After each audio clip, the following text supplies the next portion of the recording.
One wrong move, and this Houti tank is reduced to a pile of smoldering scrap.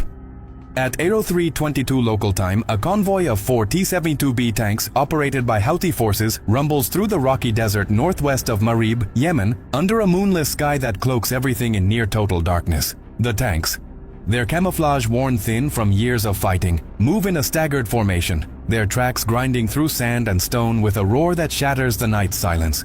Traveling at 25 miles per hour, headlights off to avoid detection by air patrols or surveillance drones, they're zeroing in on a target. A surprise attack on a Saudi-led coalition outpost along the highway linking Marib to Al-Baida, a critical choke point for controlling supply lines to the south. Houthi commanders, riding high on a string of recent victories, are banking on the element of surprise and the rugged terrain to give them the upper hand. But every mile they advance brings them closer to a tactical blunder that'll cost them dearly. Inside the tanks, the air is thick with tension. The stench of diesel fuel and sweat fills the cramped cabins as crews exchange curt orders over low-frequency radios, maintaining electronic silence to dodge interception.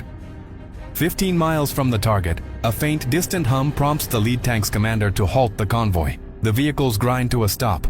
Crews scanning the darkness for any sign of danger. They see nothing. But 23,000 feet above, a coalition MQ-9 Reaper drone, operated from a base in Djibouti, has them locked in its sights, its infrared sensors picking up the heat of their engines like beacons in the night. The T-72B, a Soviet design from the 1970s upgraded by the Houthis with reactive armor and basic optics, is the backbone of their ground strategy. Each tank, acquired on the black market for an estimated $1.2 million, is a critical asset for the Houthi forces, whose economy leans heavily on smuggling and Iranian support. Since 2019, the Houthis have sunk roughly $200 million into acquiring and maintaining a fleet of about 160 tanks, including T-72s and T-62s, according to intelligence reports. For Yemen's battered economy, with a per capita GDP of just $650 in 2025 and 85% of the population relying on humanitarian aid, this is a massive investment. The Houthi economy, controlling territories with some 12 million people, pulls in about $250 million a year through fuel and arms smuggling, plus Iranian donations covering 65% of their $1.8 billion military budget in 2025. Every tank lost is a financial gut punch, limiting their ability to sustain long-term operations. Training crews, which costs about $60,000 per soldier for instruction, gear, and salaries, compounds the sting of these losses. In a country where famine looms, every dollar spent on military hardware is a dollar not spent on food, medicine, or infrastructure, fueling internal unrest and protests in Houthi-controlled areas. At 03:38, the Reaper, equipped with an AN-4 electro-optical system, beams high-resolution imagery to a command center in Riyadh. The operator, seated at a glowing console, locks a laser onto the target to guide an AGM-114 Hellfire missile. At $150,000 a pop, the Hellfire is one of the coalition's deadliest and most precise weapons. Since the Yemen conflict kicked off in 2015, the coalition has spent over $3 billion on air operations, including drones, missiles, and fighter jets. Each Hellfire fired isn't just a direct cost, it's part of maintaining air superiority, the cornerstone of Saudi strategy. Meanwhile, Yemen's economy takes a catastrophic hit. Airstrikes have obliterated ports, roads, and markets, driving up food and fuel import costs by 350% since the war began. The Marib Highway, a lifeline for Houthi smuggling worth up to $20 million a month, can be disrupted for weeks by an attack like this, forcing the Houthis to use alternate routes that triple their logistics costs. Every military loss piles more pressure on their economy, diverting resources from humanitarian aid and deepening the crisis in their territories. The convoy presses on, unaware of the threat circling above. Houthi commanders, confident in the lack of air activity in this remote region, order the tanks to speed toward the outpost. But at 6 miles from the target, the Reaper unleashes its first Hellfire. The missile screams down at Mach 1.3, guided by an invisible laser. In the lead tank, the driver feels a strange vibration. Just before 20 pounds of high-explosive warhead slams into the turret. The blast lights up the desert, the T-72B erupting in flames, its armor shredded in seconds. The other 3 tanks, 200 feet apart, swing their turrets wildly, searching for an enemy they can't see. The Reaper's operator, with surgical precision, readies a second missile. In under 15 seconds, another Hellfire obliterates the second tank, its chassis torn apart, shrapnel flying dozens of yards. The third tank veers toward a nearby wadi, scrambling for cover among the rocks, but a second Reaper entering the area fires a third missile. The impact turns the tank into a fireball, leaving a smoking crater. The fourth tank, in a desperate bid to escape, floors it eastward, but a fourth Hellfire catches it, reducing it to wreckage in an instant. The loss of these 4 tanks, worth a combined $4.8 million, is a crushing blow for the Houthis. Each tank represents not just money but months of crew training, with replacements costing about $240,000 per tank for salaries, instruction, and equipment. The Marib Highway, now under constant surveillance, is a vital artery for smuggling arms and fuel, generating up to $250 million a year. An attack like this can halt those operations for a month, slashing Houthi revenue by 20%, about $50 million. To offset the loss, they hike taxes in local markets, driving up bread and fuel prices by 25%, sparking protests in Sana'a and other cities they control. For the coalition, the operation's cost is a drop in the bucket, $600,000, including the Reaper's fuel, $10,000 per flight hour, and the 4 Hellfires. For Saudi Arabia, with an $80 billion military budget in 2025, this is pocket change. But the broader economic picture is messier. The US, supplying the coalition's drones and missiles, raked in $4.5 billion in military exports to Saudi Arabia in 2025, bolstering its defense industry, which employs 3.2 million people and accounts for 3.7% of US GDP. Each Reaper, priced at $30 million and each Hellfire at $150,000, feeds a cycle of dependency that keeps the US defense economy humming but prolongs Yemen's war. As the tank's wreckage burns in the desert, the economic ripples of the strike spread. For the Houthis, losing these assets deepens an already dire economic crisis. In 2025, 85% of Yemen's population relies on humanitarian aid, and the Houthis have siphoned off over $300 million of that aid to fund their war machine.